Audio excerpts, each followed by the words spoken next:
Assalamualaikum warahmatullahi wabarakatuh. Halo, apa kabar para pecinta sinetron Ketika Cinta Memanggilmu? Jumpa lagi bersama dengan Mimin ya.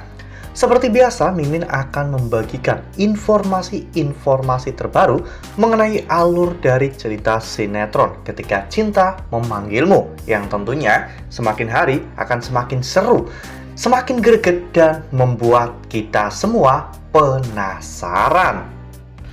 Di video kali ini, Mimin akan menceritakan tentang sinopsis dari alur cerita sinetron Ketika Cinta Memanggilmu untuk episode nanti malam, di mana di episode nanti malam Yuni akhirnya menemui Lian Bagaskara dan memohon kepada Lian untuk membantunya untuk mendonorkan sumsum tulang belakangnya untuk anak mereka. Nah, kira-kira apakah nantinya Lian Bagaskara akan mendonorkan sumsum tulang belakangnya untuk anak mereka? Tonton video ini sampai dengan selesai ya.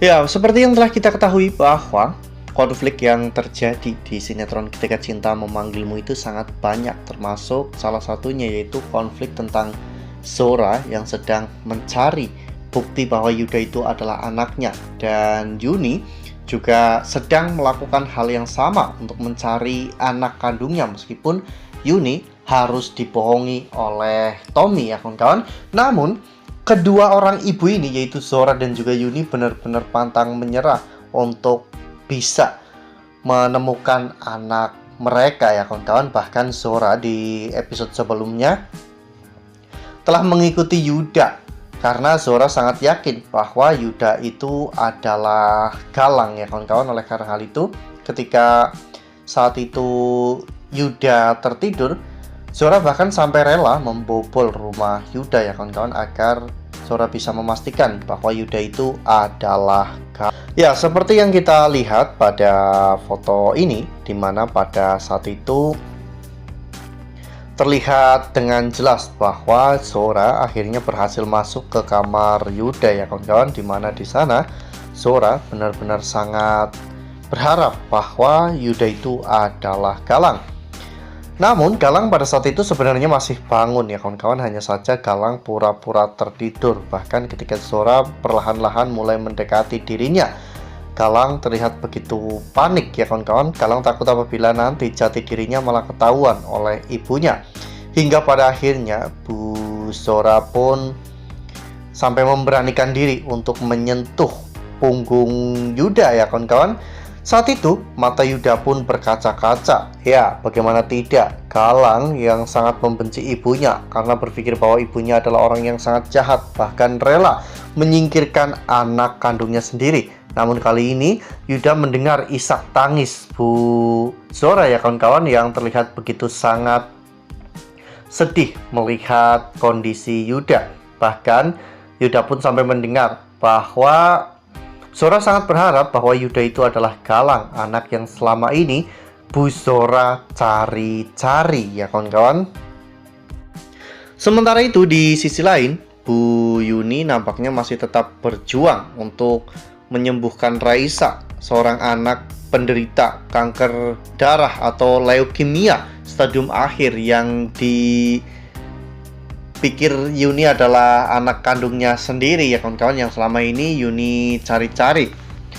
Dokter telah mengatakan bahwa kondisi Raisa mulai stabil dan Raisa sudah bisa mendapatkan donor sumsum tulang belakang. Meskipun Bu Yuni berusaha untuk mendonorkan, namun pihak medis menolak karena riwayat penyakit yang dimiliki oleh Bu Yuni, sehingga dokter pun menyarankan agar ayah kandung Raisa lah yang mendonorkan sumsum tulang belakangnya.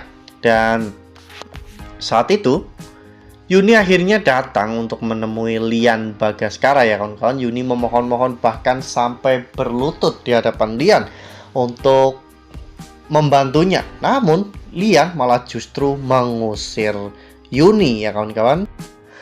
Nah, sebelum lanjut di video kali ini, Mimin sarankan agar teman-teman menekan tombol subscribe dan juga nyalakan lonceng notifikasinya agar teman-teman semua tidak ketinggalan informasi-informasi terbaru dari alur cerita sinetron Ketika Cinta Memanggilmu.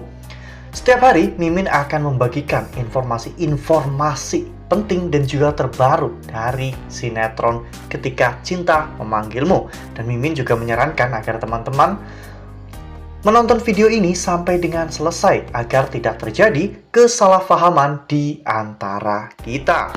Ya, pada saat itu Yuni benar-benar memohon kepada Lian. Yuni mengatakan bahwa kali ini dirinya memang benar-benar sangat membutuhkan bantuan Lian sebagai pendonor sumsum tulang belakang untuk anak mereka.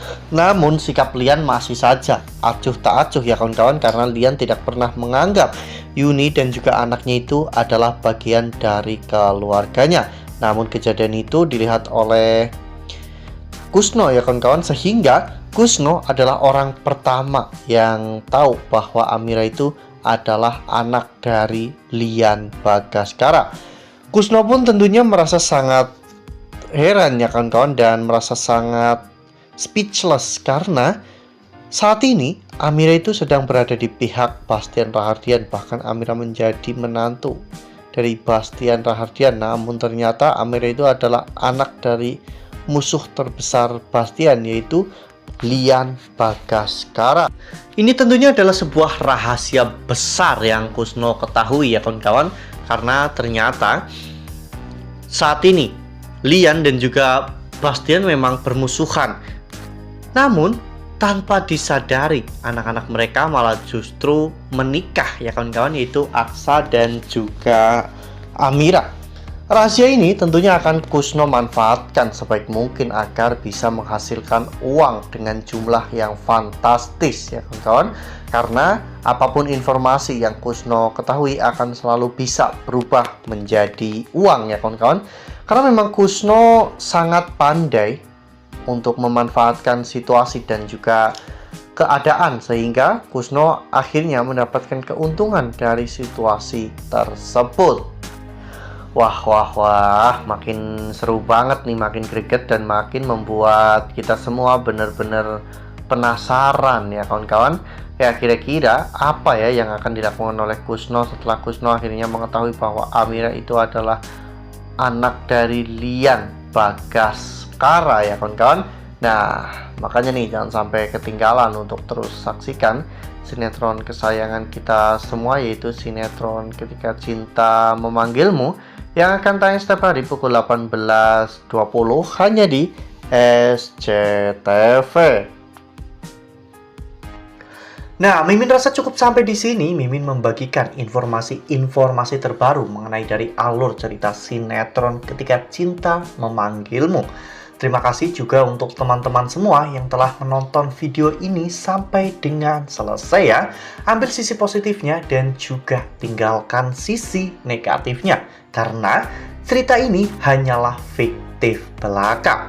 Wassalamualaikum warahmatullahi wabarakatuh.